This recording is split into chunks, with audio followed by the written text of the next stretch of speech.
할렐루야. 우리 주님을 사랑하시면 아멘 하시겠습니다. 오늘도 이 아름답고 축복된 성찬 주일을 맞이하여 하나님 앞에 나 우리 모든 성도님들에게 영혼이 잘되고 범사가 형통하고 강건한 축복이 넘쳐나시기를 주님의 이름으로 축원합니다. 예수께로 가면 누가 기뻐요? 정말 기쁘십니까? 왜 기쁘신가요? 너무 꼬치꼬치 깨묻지 말라는 그런 표현인 것인데, 어린아이 같은 나를 부르셨다. 어린이 주일은 어린이를 위한 주일이기도 하겠지만 어린이 같은 마음을 품는 주일이기도 합니다. 왜냐하면 어린아이들은 아직은 순수하고 아직은 개선할 줄 모르고 아직도 세상에 때묻지 아니하고, 한마디로 말하면 부족한 줄을 스스로 알기 때문에 자기를 낮출 줄 안다는 그런 의미도 있습니다. 우리가 주님 앞에 어린아이 같은 심정으로 서게 되면 주님은 우리의 부족함을 하감하시고 오히려 우리 위해서 일하여 주실 것을 믿습니다. 올해 이 아름다운 계절의 여왕에 우리 모든 성도들 가정 가운데 자연과 환경만 계절의 여왕이 아니라 가정과 사업과 직장에도 예수님 안에서 멋지고 아름다운 일이 넘쳐나시기를 다시 한번 주님의 이름으로 축복합니다. 예배분 한번 축복해 주시죠. 예수님 안에서 당신에게 좋은 일이라고 있습니다. 하나님의 사랑을 받고 있습니다. 축복을 받고 있습니다. 기대하십시오. 기다리십시오. 기도하십시오. 축복의 달입니다. 할렐루야. 우리 한번 따라 하실까요? 사랑으로 품어주시는 하나님, 이런 제목으로 말씀의 은혜를 나누길 원합니다.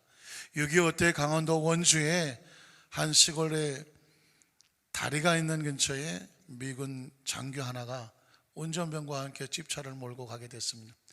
영하 20도가 넘나드는 추위 가운데 그 전쟁통에 그 작전 때문에 급히 집차를 몰고 가는 그 미군 장교의 귀에 그냥 지나치기는 너무나도 처절한 한 갓난아이의 울음소리가 들려왔습니다. 아니, 황량한 벌판에 조그만 시골 다리를 지나가는데 이게 도대체 어디서 주위에 사람도 보이지 않는데 어린아이의 비명을 지르듯 숨이 넘어갈 듯 부르짖는 아이의 울음소리. 그냥 지나쳐야 되는데 진실한 크리스천이었던 이 미군 장교는 차를 세웁니다. 그리고 운전병과 함께 그 울음소리를 찾아서 나가기 시작합니다. 그 울음소리를 따라가 봤더니 그 다리 밑이었어요. 그 다리 밑에 갔더니 한 젊은 애기 엄마가 아이를 끌어안고 그 아이를 꼭 끌어안고 거의 고꾸라지듯이 엎어져 있는 모습을 보게 됩니다. 그 속에 어린아이가 울어대고 있었던 거죠. 직감적으로 알았습니다. 이 엄마는 이미 숨을 거뒀다는 것을. 왜냐하면 그 추위 가운데 그 겉옷을 다 벗고 그리고 그 포대기와 할 수 있는 자신의 체온까지를 다 쏟아서 이 어린아이를 끌어안아 있었습니다. 그 추위 가운데 그 생명을 건져내기 위해서 자신의 온몸으로 그 아이를 감싸고 있었고, 그 시간을 견디지 못해서 그 젊은 엄마는 목숨을 잃었습니다. 이제 어린아이도 그냥 내버려 두면 목숨을 잃을 수밖에 없는 그런 상황이었습니다. 그 상황을 보게 되니 미군 장군은 얼마나 처절한 눈물이 났을까요? 서둘러서 그 젊은 엄마를 가묘를 쓰듯이 돌무더기를 찾아서 급히 시신을 수습하고 그 아이를 끌어안고 부대로 돌아왔습니다. 그 부대 영내에서 이 아이를 돌아가면서 키웠다고 합니다. 그리고 이 미군이 철수를 해서 이제 본토로 가게 될 때 이 아이를 자기 아들로 입양을 해서 미국에 데려갔습니다. 그 아이가 잘 자라서 대학생이 됐습니다.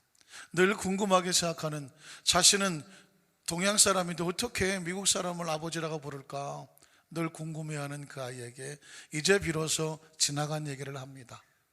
어렸을 때 그를 어떻게 발견했는지, 그의 어머니가 어떻게 그를 그 추위 가운데 살리려고 그 생명을 쏟았는지, 사랑을 쏟았는지. 그 이야기를 듣고 난 이 아들은 처절하죠. 자신이 생명을 살리기 위해서 그 젊은 어머니가 추위 가운데서 그 다리 밑에 그 겨울 엄동설안에서 그 추위 속에 자기를 건져내기 위해서 목숨을 잃었다는 사실을 그래서 이렇게 말합니다. 아빠, 내가 그곳을 한번 가볼 수 있을까요? 당연하지. 그래서 이 미군 장교는 그 아들을 데리고, 입양한 아들을 데리고 한국을 다시 찾아옵니다. 그리고 강원도 원주의 그 시골에 오래된 세월이 지났지만 그것을 물어물어 찾아 기억을 더듬어서 그 근처 다리를 찾아갑니다. 이미 여러 가지가 변했겠지만 진정한 무덤을 찾을 수도 없는 상황이죠.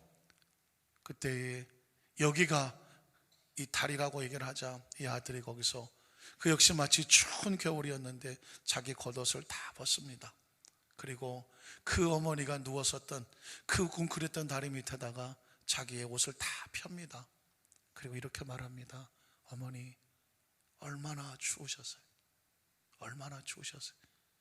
피덩어리 어렸을 때 자기는 아무것도 모르죠. 그러나 이제 장성에서 보니까 자기를 살리기 위해서 그 어머니가 그 추위 속에서 추위를 떨면서 얼마나 고통스러웠을까가 짐작이 되니까 자기 옷을 땅에다가 묻으면서 얼마나 추웠느냐고 통곡하면서 어머니를 부릅니다. 그리고 그 어머니 생명을 바꿔서 나를 살려주셨으니 나도 어머니의 기대에 어긋나지 않는 그런 삶을 살겠습니다. 그리고 그 아들을 데리고 미군 장교는 미국으로 다시 갔다는 것입니다. 6.25 전쟁 속에서 무슨 일은 없겠습니까? 그 처절한 상황 가운데에 이 아름다운 미담은 지금까지도 전해 내려오고 있다는 것입니다. 그 이야기를 제가 처음 들었을 때에 문득 이런 생각을 했습니다. 자신의 생명을 쏟아서 그 작은 생명을 살리기 위해서 그 쏟아지는 이 사랑의 원천은 어디서 나왔을까? 아마 우리 안산교회 어떤 성도님이라고 할지라도 똑같은 상황이라면 우린 그렇게 하지 않았을까요? 우리의 자녀를 살리기 위해서 자신의 생명을 기꺼이 내어놓는 그 사랑하게 만드는 그 사랑의 원천은 어디서 나왔을까요? 하는 것입니다. 성경을 찾아보니까 사랑의 그 원천과 원리는 하나님이시다라고 성경은 기록하고 있습니다. 요한일서 4장 7절을 보니까 오늘 본문이죠. 사랑하는 자들아, 우리가 서로 사랑해야 한다. 그 이유는 뭐냐면 사랑은 누구에게 속한 것이다? 하나님에게 속한 것이더라. 사랑은 철저하게 하나님의 속성으로부터 나오는 것인데, 그래서 사랑하는 자마다 하나님으로부터 나서 하나님을 알게 된다는 거예요. 사랑하지 않으면 무엇을 알 수 없어요? 하나님을 알 수가 없어요. 사랑이란 속성은 하나님부터 나온다고 말합니다. 요한일서 4장 16절은요 오히려 사랑이 하나님이 누구냐, 그분은 사랑이라고 말을 하고 있습니다. 정의를 해버리죠. 하나님이 우리를 사랑하시는 사랑을 우리가 알고 믿었느니 하나님은 사랑이라. 어느 교회 가면 God is love, 그래서 그냥 영어로 이렇게 하나님은 사랑이시다라고 써붙이는 것도 보게 됐는데, 하나님이 누구냐고 묻는다면 사랑의 원천이요 본리요 사랑 자신이라고 자체라고 말씀합니다. 그래서 사랑 안에 거하는 자는 하나님 안에 거하고요, 하나님 안에 거하는 자는 사랑 안에 거하고, 그렇죠? 그리고 사랑 안에 거해야 하나님 안에 거하고, 하나님도 비로소 그 사랑 안에 거하는 그 사람 안에 뭐 할 수 있을까요? 거할 수 있다라고 말씀하고 있습니다. 그런데 하나님께서는 이 사랑 자신이시면서 사랑을 품고만 계시는 것이 아니라 사랑을 보여주고 나타내기를 원하신다고 말하고 있습니다. 요한에서 4장 9절에 보면 하나님의 사랑이 우리에게 이렇게 뭐하게 원하십니까? 나타나면. 하나님의 사랑은 드러내고 보여주고 나타나시는 것인데, 그 사랑이 나타나는 것이 누구냐면 하나님이 자기 독생자 예수 그리스도를 세상에 보내신 것입니다. 사랑으로 보내신 것입니다. 그래서 그로 말미암아 우리를 뭐 하시려고 하시는 거예요? 살리려고 하는 겁니다. 이 죄악의 어마어마한 추위 속에서 그래서 얼어 죽어가는 인류와 같은 것이죠. 그 아들 독생자 예수 그리스도를 땅에 보내셔서 그를 사랑으로 감싸와 주시고 대신 십자가 올라가 몸짓고 그 생명 쏟아주심으로 우리를 그 사랑 속에서 살려주신 줄로 믿습니다. 예수님을 구주로 믿으시면 아멘 하시기를 바랍니다. 우린 그렇게 사는 거예요. 그렇게 예수님의 사랑을 끌어안고 이 죄 많고 험악한 차디찬 어둠 속에서, 이 냉정한 얼음 속에서 우리는 생명을 얻게 된 줄로 믿습니다. 우리는 성경 속에서 하나님께서 사랑이라고 말씀하는데 그 사랑의 여러 가지 모습을 한번 살펴보기를 원합니다. 첫 번째는 뭐냐면 하나님의 창조의 사역 속에 그 창조라는 단어는 어떤 기계적인 사건이 아니라 하나님의 사랑과 생명을 우리에게 쏟아부어 주시고 품고 계시는 것을 하나님의 사랑이라고 말할 수 있습니다. 한번 따라 하실게요. 하나님의 창조는 하나님의 사랑과 생명의 공급이요 품음이었습니다. 그러니까 우주 만물이 하나님으로부터 창조되었다, 이런 어떤 창조적인 기계적인 어떤 물리적인 사건 같지만 그 창조의 마음에는 하나님의 어마어마한 사랑이, 눈물이, 그 손길이 가득 차 있다는 것입니다. 여러분, 창세기 1장 1절로 3절을 읽어보려고 하는데요, 저는 창세기 1장 1절만 들으면 가슴이 벌렁벌렁합니다. 눈깔이 동그래지고 심장이 벌렁벌렁해요. 이 말씀이 얼마나 귀한지 몰라요. 같이 읽어볼까요? 태초에 하나님이 천지를 어떻게 했다고요? 창조했다고요. 저는 이 창세기 1장 1절 이 말씀만 믿을 수 있으면 성경의 창세기 1장, 창세기부터 계시록까지 어떤 말씀이 있어도, 어떤 인간의 머리로 해결할 수 없는 어떤 사건이 벌어져도 무조건 믿을 수 있습니다. 왜냐하면 하나님이 세상을 창조하셨는데, 그 창조의 손길 안에 있다고 한다면, 그 모든 것이 하나님의 손에 있다고 한다면 그 어떤 기적인들 신기할 수가 있겠습니까? 창조보다 놀라운 사건이 있나요? 창조보다 위대한 사건이 있나요? 창조가 믿어지면 이 세상에 어떠한 기적도 아무것도 아닙니다. 믿으십니까? 왜 제가 이 말씀을 너무나 귀하게 생각하냐면, 이 하나님의 창조적인 사건을, 창조주의 선언을 통해서 우리의 아이덴티파이라고 하는 정체성을 알게 되는 거예요. 우리가 누구인지를 정확히 알게 됩니다. 인간이요, 아무리 먹고 살기 편하고 세상에 주의가 있고 돈이 있다고 할지라도 자기가 어떤 존재인, 자기의 뿌리를 알지 못하면 한없이 공허하고 정신적으로 방황하는 것을 보게 됩니다. 아까 6.25 때 그랬지만 6.25 때도 그렇고 많은 우리나라의 어린아이들이 해외에 입양되는, 지금도 아마 입양되고 있는 그런 사건이 때로 보도가 되고 있습니다. 그런데 그렇게 해외 입양이 되어졌어요. 부모가 버리기도 하고 원치 않는 상황이겠지만 그렇게 해외에 나가서 아이들이 정말 멋지게 잘 성장하기도 하죠. 수재가 되기도 하고 위대한 어떤 무슨 탤런트를 가진 연주자가 되기도 하고 아주 어쨌든 뛰어난 존재가 되기도 합니다. 그런데 그러면 자기를 버린 그 조국도 좋고 부모도 좋고 상처부터성일 텐데, 오고 싶지 않을 텐데, 이 장성한 사람들이 기어코 뿌리를 찾아와요. 한국을 찾아옵니다. 나의 어머니, 나를 낳게 해준 친어머니는 어떤 분이었을까? 아빠는 어떤 분이었을까? 그리고 내가 자라는 곳은 어떤 곳이었을까? 찾아옵니다. 그런 어떤 다큐멘터리 프로그램을 보면 저 구석에 막 골목길에 막 그 판잣집 같은 곳에, 초가집 같은 곳에 기어코 근처라도 알고 비로소 마음에 내가 여기서 출발하고 여기서 태어났구나, 비록 부모를 못 만나더라도 그 마음에 위로를, 소망을 갖고 항상 하는 얘기는 뭐냐면 언젠가 나를 낳게 해준 어머니 만나고 싶다, 그런 표현을 하게 됩니다. 왜냐하면 자신의 존재의 뿌리를 알지 못하면 정체성이 없어요. 어디서 왔는지 자기 존재를 알 수가 없기 때문입니다. 여러분, 하나님의 창조적인 이 사건을 우리가 알지 못하면 우리 인생이 어디서 왔습니까? 무엇 때문에 삽니까? 도대체 이 세상을 살면 어디로 갑니까?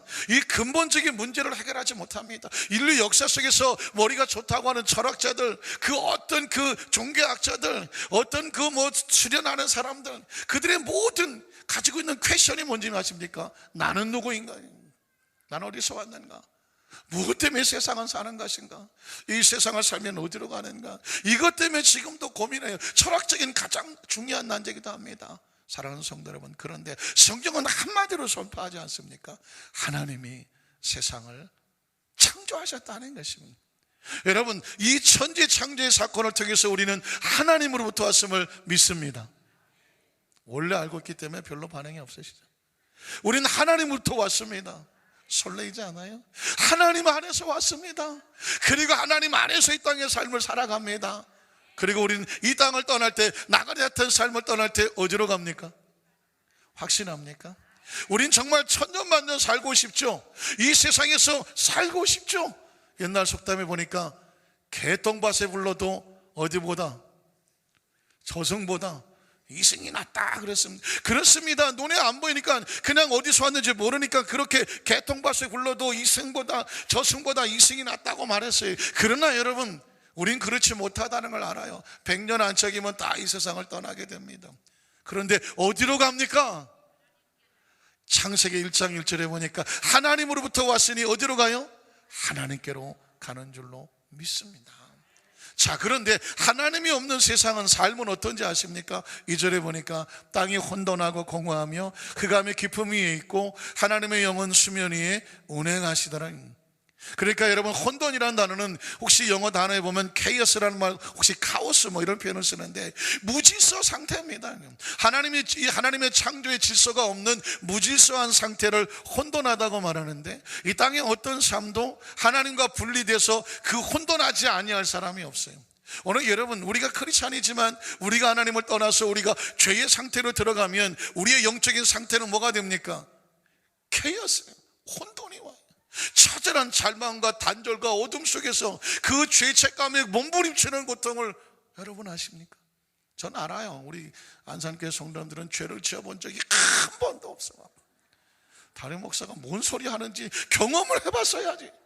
그러나 여러분, 우리가 원치 않게 양심을 어기고 그 욕심이 연약하고 마음이 연약해서 어떤 죄의 상태를 거쳐서 양심의 처절함을 느낄 때, 하나님과의 단절감을 느낄 때요, 그건 혼돈하고 공허하며 흑암의 깊음 위에 있는 거예요. 여기서 빨리 빠져나오지 않으면요, 이건 도저히 정신적으로 살아갈 수가 없는 거예요. 그런데 여러분, 거기에 희망이 뭐냐면, 혼돈하고 공허하고 흑암의 깊음 위에 있을 때 하나님의 영, 성경 볼까요? 하나님의 영이 수면 위에 뭐 하시더라고요? 여러분, 성경 속에서 가장 놀라운 사랑의 단어 중에 하나가 뭐냐면 운행이라고 하는 단어입니다. 운행이 뭐냐면 영어로 보면은 인큐베이터 한다는 것입니다. 여러분, 인류의 최초의 가장 원초적인 사랑은, 인류의 최초의 원초적인 고향은 어머니 태라고 말하잖아요. 어머니 태 속에서 모든 생명은 태어나잖아요.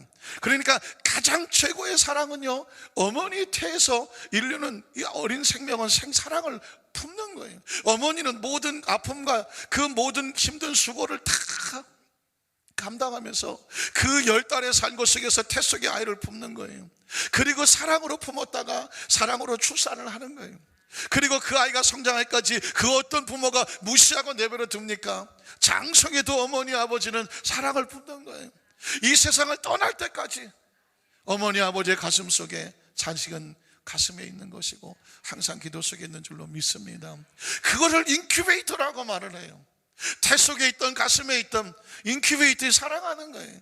그런데 하나님께서 이 무질서하고 혼돈한 이 세상에 버려두지 아니하고 어떻게 하시냐면 인큐베이터 하시는 거예요. 사랑에 품고 계시는 거예요. 아셨습니까? 우주는 공허한 곳이 아니에요. 그냥 무질서한 곳이 아니에요. 버려진 곳이 아니에요. 하나님의 가슴 속에 있다는 사실을 여러분 기억하시기를 주님의 이름으로 축원합니다. 우리의 존재 자체도요, 창조를 하실 때 하나님은 기계적인 창조가 아니었습니다. 하나님께서 계획하시고 구상하시고 설계하시고 가장 최상의 것으로 친히 말씀으로 선포하시는 거예요. 빛이라고 안 하는 것 속에서 하나님의 어마어마한 사랑이 있어요. 자연 속에 하나님의 사랑이 있습니다. 그 사랑으로 우주 만물을 만드신 겁니다. 그래서 하나하나 만들어 놓고 그것이 창조적으로 우리에게 보여질 때마다 하나님께서 보시기에 어땠더라? 좋았다라고 말하는 거예요. 하나님 보시기에 좋았다라고 말할 거니까 어마어마한, 여러분, 그 속에 사랑이 담겨져 있는 것입니다. 오늘 저와 여러분 인간을 만들 때는요, 가장 찍어주시는 최고의 사랑으로 쏟았어요. 기억하십니까? 하나님께서 사람을 지으실 때는 말씀이 아니라 친히 손으로, 친히 자신의 손으로 지으셨다고 말합니다. 물론 하나님의 무슨 손이 있으시겠습니까만은 우리 사람이 할 수 있는 지극한 정성으로 하나님의 친히 그 손으로 사람을 지으셨다고 말하고 있습니다. 그런데 더 놀라운 것은 뭐냐면 그 손으로 지으실 때 어느 모양으로 지으셨어요? 하나님의 형상과 모양, 하나님의 형상을 주셨다는 거예요. 이 땅에 그 어떤 것들도 하나님의 품성과 형상을 준 게 없어요. 그런데 오직 사람들에게만 하나님의 형상과 모양을 주셨어요. 그래서 오늘 하나님의 형상과 모양을 닮은 사람이 됐어요. 여러분, 이 세상에서 하나님의 그 형상과 모양을 담는 것만큼 중요한 것도 없습니다. 제가 저희 집 아이가 처음, 아들이 전 하나밖에 없는데, 아들이 처음 태어났을 때 병원에서 간호사가 제 손에 넘겨줬어요. 손에 딱 보니까 완전 쭈구리도만, 태어날 때 보니까 완전 쭈구리 하나가, 핏덩어리가 하나 손에 딱 봤는데 전 그때 감격을 잊어버리지를 못해요. 딱 보는 순간에 이거 완전히 쭈구리인데 얼굴을 딱 보는 순간 어디서 많이 봤어. 어디서 바꿨어요? 거울에서 봤어. 거울에서. 야, 이 쭈구리 이거. 그런데 딱 보니까 알겠어. 내 새끼인지를. 닮았어. 또 하나 느끼는 게 뭐냐면, 야, 내가 이렇게 태어났구나. 혹시 느끼셨어요? 저는 원래 이렇게 멋있게 태어난 줄 알았어. 근데 우린 다 태어날 때 뭘로 태어났다고요? 쭈구리로 태어났어. 아직 피덩어리에다가 분칠을 해갖고 몰골이 이게 사람 꼴도 아니야. 근데도 너무 귀해. 누굴 닮아갖고? 날 닮았어요. 여러분, 그래서 이 세상에 아주 멋지고 늘씬하고 훌륭하게 생긴 청년들이 많지만, 그래도 여러분, 그 청년보다도 내 자식이 이쁜 게 뭐예요? 누굴 닮아갖고? 날 닮아. 여러분, 그 형상과 모양이랑은 굉장히 중요한 겁니다. 우리 아들이 어렸을 때 제가 장난도 치느라고 아빠 뭐 해주세요 그러다가 안 돼, 못 해줘. 네가 뭔데 해줘? 그러면 이놈이 딱 눈가를 똑바로 뜨고, 아빠 아들이잖아요. 그래요. 아빠 아들이잖아요. 책임지라는 그런 눈빛인데, 아빠 아들이란 말만 가슴이 뭉클하더라고요. 알았다. 그 말만 하면 좋았던 것 같아요. 근데 여러분, 성경에 보면 하나님이 우리를 지을 때에 그냥 기계적으로 짓지 않았다고 말해요. 하나님의 형상과 모양대로란 말을 얼마나 반복하고 있는지 모릅니다. 창세기 1장 26절을 볼까요? 하나님이 이르시되 우리가 짓는데 어떻게 짓자? 우리의 형상임. 하나님의 지성과 감정과 의지와 같은 이렇게 생겼다는 게 아니에요. 하나님의 품성을, 그 소중한 품성을 우리가 그 속에 집어넣자란 말과 같아요. 우리 형상을 따라 우리의, 같은 말이에요. 형상과 모양대로 우리가 사람을 만들고 그들로 바다의 물고기와 하늘의 새와 가축과 온 땅과 땅에 있는 모든 것을 뭐하게 하자? 원래 누가 다스리시는 건데? 하나님이 다스리는 것인데, 하나님의 형상과 모양을 닮은 하나님의 자녀들에게 다스리게 하자고 넘겨주고 있어요.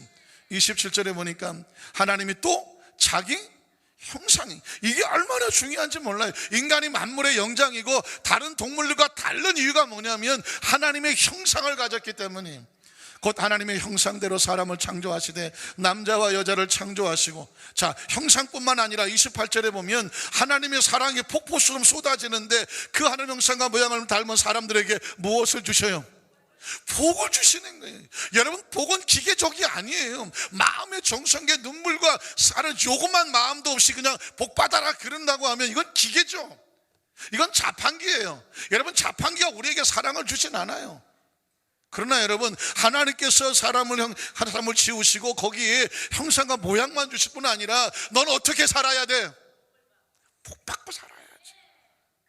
이 세상에 여러분이 자녀를 낳는데 그 자녀를 보면서 아따 더럽게 못생겼네, 혹시 그러면서 이건 내 자식 아니요 하신 분이 계세요? 없어요. 혹시 이 자식을 놓고 나서 야, 너 네 마음대로 살아 그러신 적이 있어요? 그 피덩어리를 가슴에 끌어놨을 때 그 어머니의 마음속에, 아빠의 마음속에 태어난 것은 넌 정말 잘 살아야 돼. 넌 잘 될 거야. 엄마 아빠가 너를 위해서 최선을 다해 줄 거야. 네가 가진 꿈과 비전을 가지고 정말 멋지게 이 세상에 태어났으니까 정말 행복한 삶을 살 수 있도록 엄마 아빠가 최선을 다해 줄게. 이게 뭐예요? 축복 선언이거든요. 하나님께서 저와 여러분을 지으실 때, 이 땅에 태어나서 이 땅에 존재하게 하셨을 때 형상과 모양뿐만 아니라 무엇을 주셨다고요? 복을 주셨어. 복을 받아봤어야 해요. 여러분, 저와 여러분의 존재 자체는 복 있는 존재로 태어났다는 사실을 꼭 기억하시기를 주님의 이름으로 축원합니다. 똑같은 말씀이지만 하나님이 그들에게 이르시되 생육하고 번성하고 땅에 충만해. 땅을 정복해. 바다의 물고기, 하늘의 새, 땅에 움직이는 것들, 그것이 코끼리처럼 크고 사자같이 사납고 독수리같이 맹금질을 갈지라도 모든 생물을 어떻게 할 수 있어요? 다스릴 수 있다고 말씀하고 있습니다. 그러니까 하나님은 당신의 백성들을 지어놓으시고 할 수 있는 최상의 사랑을 써요. 그 사랑의 클라이막스는 뭐냐면 창세기 2장 7절이에요. 야훼 하나님이 땅의 흙으로 사람을 지으시고 생기를 주셨어요. 이 생기가 뭐예요? 하나님의 영이에요. 하나님의 숨결이에요. 하나님 속에 가장 소중한 그 하나님의 영을 우리 코에 불어넣으시니 사람이 뭐가 됐어요? 리빙 스피릿이라고 하는 생명이 됐어요. 그래서 여러분, 오직 인간만이 누구와 통할 수 있어요? 하나님과 통할 수 있어요. 뭐 돌고래가 뭐 IQ 70이 된다 그러고 뭐 오랑우탄 침팬지가 뭐 아이들 지능을 가졌다고 하지만 그들이 모여서 예배한다는 소리를 들어보신 적이 있으세요? 없어요. 그들은 모여서 뭐 어떻게 흉내도 하고 도구도 낼지 모르지만 절대로 하나님의 이름을 부를 수 없어요. 오직 하나님의 생명, 이 영역을 가진 인간만이 하나님을 찾고 하나님을 의지한다는 사실을 기억하시기를 주님의 이름으로 축원합니다.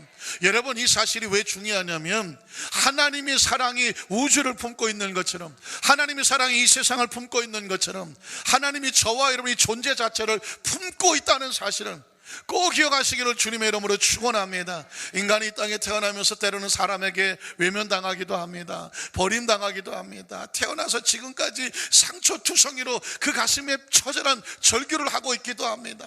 여러분의 가슴 속을 한번 펼쳐보십시오. 여러분, 어떤 사람은 난 사랑받고 싶다고, 나는 정말 인정받고 싶다고, 난 누군가가 나를 좀 알아줬으면 좋겠다고 사람을 찾아가서 인정받고 싶어서, 그러나 외면당하고 거부당할 때가 얼마나 많이 있어요.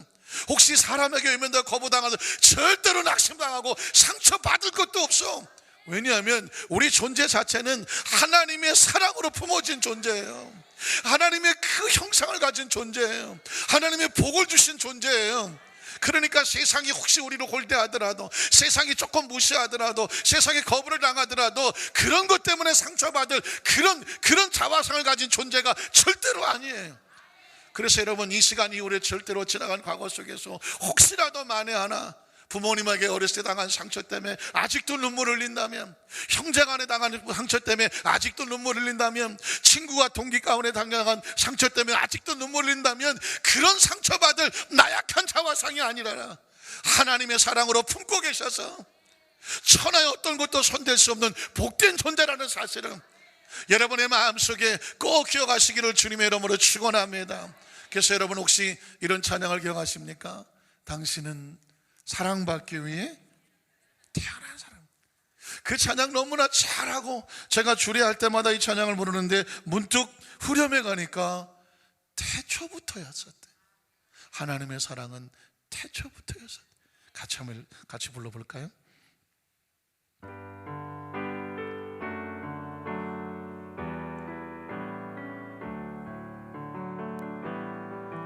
당신은 사랑받기 위해 태어난 사람. 당신의 삶 속에서 그 사랑받고 있지요. 당신은 사랑받기 위해 태어난 사람. 당신의 삶 속에서 그 사랑받고 있지요. 태초부터 시작된 하나님 사랑은 우리의 만남을 통해 열매를 맺고, 당신이 이 세상 존재함으로 인해 우리에겐 얼마나 큰 기쁨이 되는지. 당신은 사랑받고 태어난 사람. 지금도 그 사랑 받고 있지요. 당신은 사랑받기 태어난 사람. 지금도 그 사랑 받고 있지요. 여러분이 다른 사람을 위해서는 많이 부르셨을까요? 여러분, 두 사람을 가슴에 얹으실까요? 여러분, 자신에게 이렇게 고백해 주세요. 나는 사랑받기에 태어난 사람이야.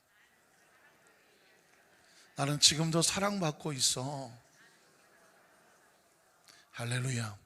여러분 자신에게 꼭 여러분의 자화상 속에 하나님 사랑받고 있는 존재라는 사실을 꼭 기억하시기를 주님의 이름으로 축원합니다.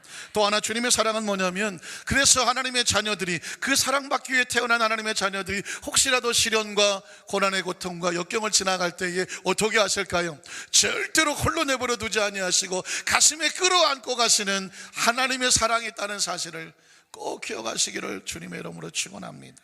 저는 여러분 신명기 1장 31절 말씀을 너무 귀하게 생각합니다. 저는 이 말씀을 읽었을 때, 처음 발견하고 읽었을 때, 묵상할 때에 얼마나 많이 울었는지 몰라요. 왜? 성경에 이런 말씀이 있더라고요. 같이 읽어볼까요? 광야에서도 너희가 당하였거니와 사람이 자기 아들을 안는 것 같이 너희 하나님 야훼께서 너희가 걸어온 길에서 너희를 어떻게 하셨어요? 홀로 두셨어요? 버려두셨어요?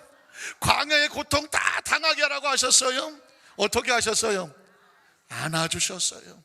그렇게 안고 어디까지 왔어요? 지금 이 순간 여기까지, 이곳까지 이르게 하셨다고 하시는 겁니다. 이스라엘 백성이 애굽에서 나왔어요. 그 노예 같은 삶의 현장 속에서 나왔어요. 그러나 그 힘들고 어려워 보였지만 세상에서 눈치 보며 적당히 먹고 살았던 그 애굽에서 하나님은 이스라엘 백성을 안으셨다고 말하지 않아요. 가나안 땅은 약속의 땅이에요. 그 땅에서는 별 부족함이 없는 땅이에요. 그 땅에서 하나님께서 이스라엘 백성을 안고 계셨다는 말은 없어요.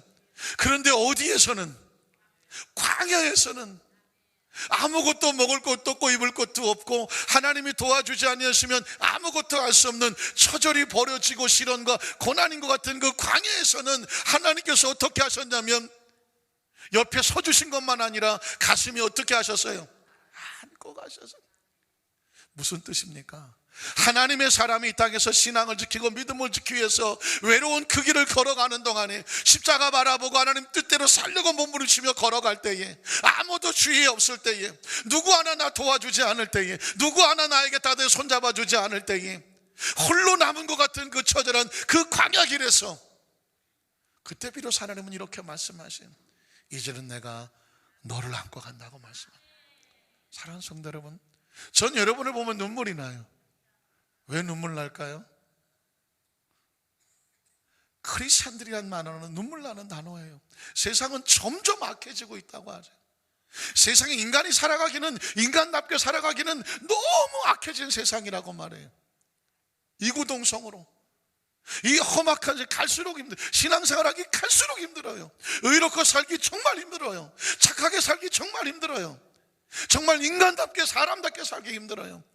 이런 상황 속에 더 나가서 크리스찬답게 살아가는 거 정말 힘들어요.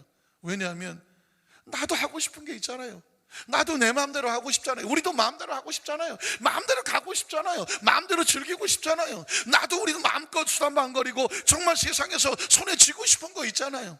그런데 우리는 하나님 말씀을 알아요. 하나님의 의도를 알아요. 계획을 알아요. 계명을 알아요. 그렇게 살지 않아야 된다고 말해요. 마음엔 원이지만 육신이 연약하잖아요. 넘어질 때가 너무나도 많잖아요. 그래서 손해볼 때도 많잖아요. 그런데 여러분, 누가 아실까요? 하나님이 그 마음을 모르실까요?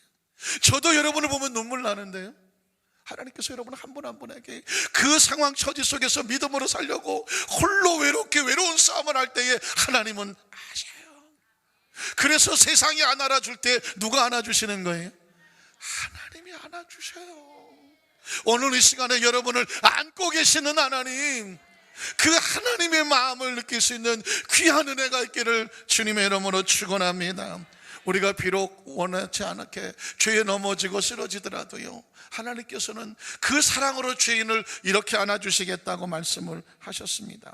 여러분, 시편 103편 6절로 12절에 보면 야훼께서 공의로운 일을 행하시며 억압당하는 모든 자를 위하여 심판하시는 것이 당연하신 거예요. 그런데 그 행위를 모세에게, 그 행사를 이스라엘 자손에게 알리셨더라. 자, 8절에 보면 야훼는 긍휼이 많으시고, 우리 하나님 아버지는 긍휼이 많으신 분, 은혜로우신 분이며 노하기를 더디하시는 분이에요.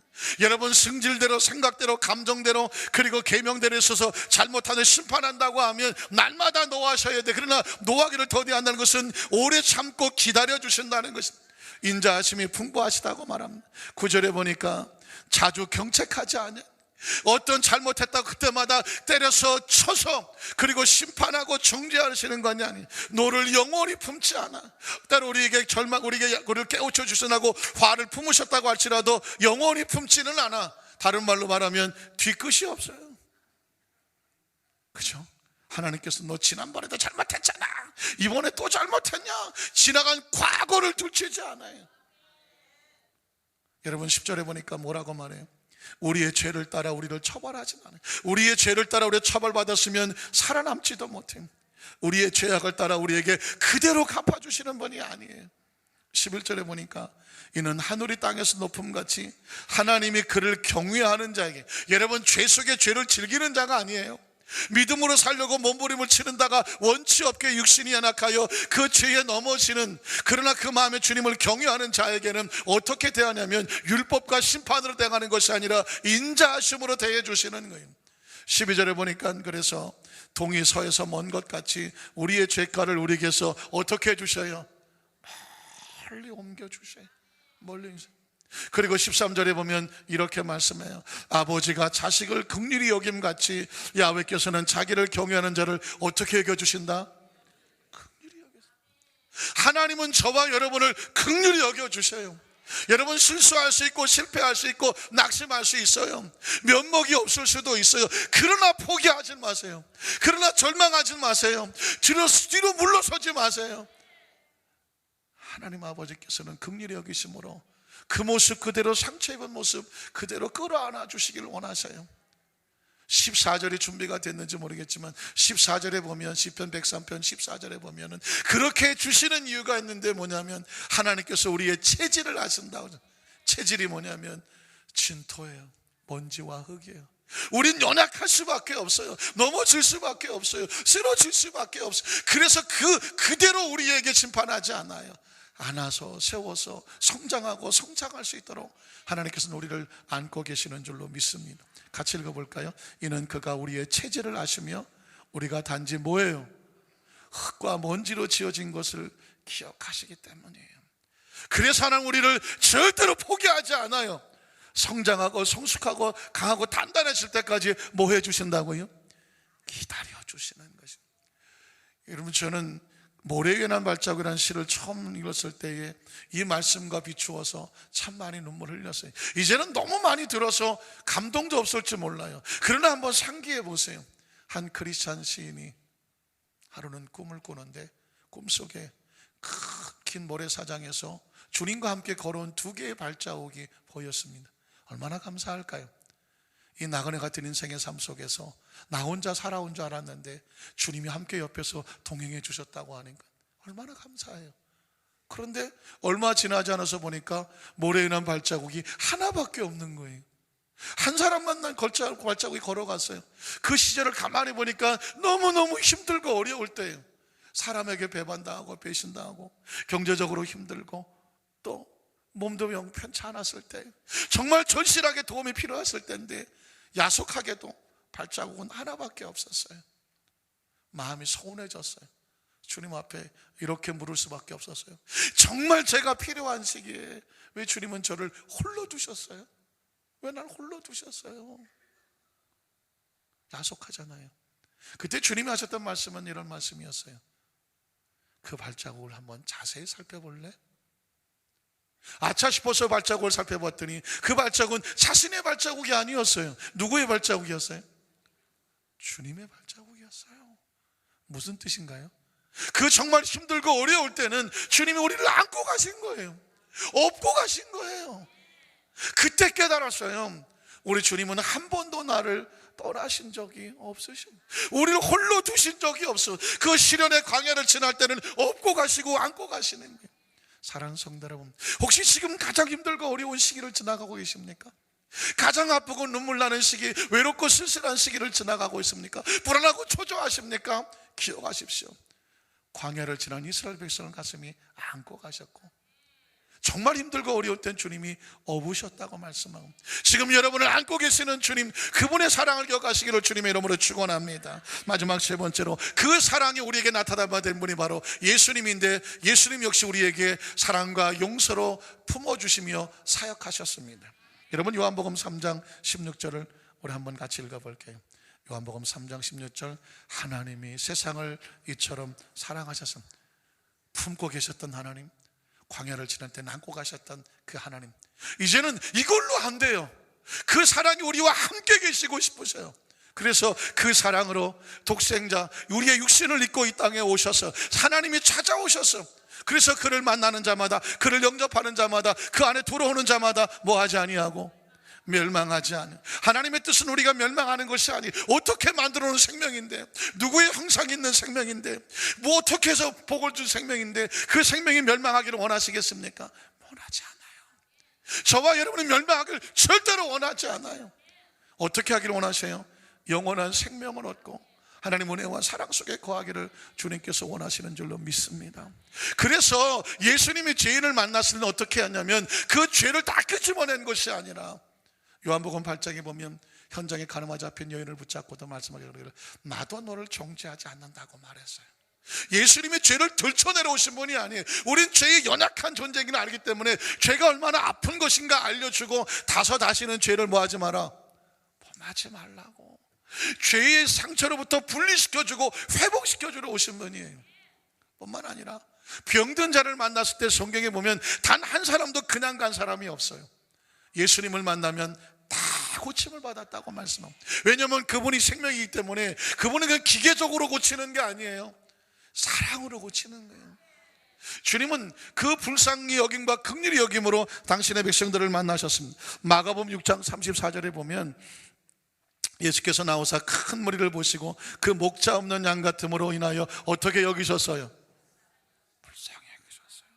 사랑하는 성도 여러분, 하나님은 저와 여러분을 긍휼히 여겨주셔요. 그 긍휼히 여겨주심으로 우리를 치료해 주시는 거예요. 긍휼히 여겨주심으로 우리를 위로해 주시는 거예요. 긍휼히 여겨주심으로 우리를 용서해 주시는 거예요.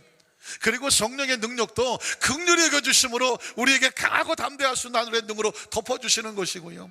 그리고 여러분, 주님은 그 사랑을 끌어안고 천국에 승천하시고 성경에 말씀하시기를 그 홀로 계신 분이 아니라 다시 우리를 되리러 오시겠다고 말씀했어요. 그걸 뭐라고 말해요? 재림이라고 말하는 건데, 예수님께서 나 있는 곳에 너희도 같이 있게 하리라. 사랑은 뭐예요? 같이 있기를 원하시는 거예요. 예수님께서 우리를 사랑하셔서 마지막 때 우리를 둘러서 하나님의 나라 속으로 함께 거하게 하실 줄로 믿습니다. 말씀을 정리하기를 원합니다. 사랑하는 성도 여러분, 이 세상의 현대인들은 정말 점점 외로워지는 것 같아요. 쓸쓸해지는 것 같아요. 젊은 사람은 젊은 사람대로 외롭고, 나이를 들어가면 나이를 들어간 대로 외로워요. 남자는 남자대로 외롭고, 여성은 여성대로 외로워요. 왜 그럴까요? 하나님의 사랑하심을 우리 마음속에 품지 않으면 세상 어디에서도 여러분 진정한 마음의 평안을 얻을 수가 없어요. 하나님 우리를 사랑하고 계십니다. 품고 계셔요. 그 사랑이 우리 마음속에 자화상에 채워져야 돼요. 그리고 그분은 우리가 가장 힘들고 어려울 때 끌어안고 계셔요. 그리고 예수님 바로 사랑으로 우리에게 나타난 바 된 하나님의 사랑인 줄로 믿습니다. 간절히 바라기는 이 사랑을 받는 하나님의 백성들께 오늘서 우리 마음속에 새로운 회복과 치유 역사를 가슴에 품고, 이제 우리가 이 땅에 삶을 살면서 한 가지 사명이 있다고 한다면, 우리를 만나는 사람에게 하나님 안에 있는 사람은 뭐를 한다고요? 사랑을 한다고 그랬으니까 그 사랑의 따뜻한 손길로 우리도 손잡아주고 격려해주고 위로해주고 그 생명의 나로 인해서 회복될 수 있도록 우리가 그런 축복의 통로가 되시기를 주님의 이름으로 축원합니다.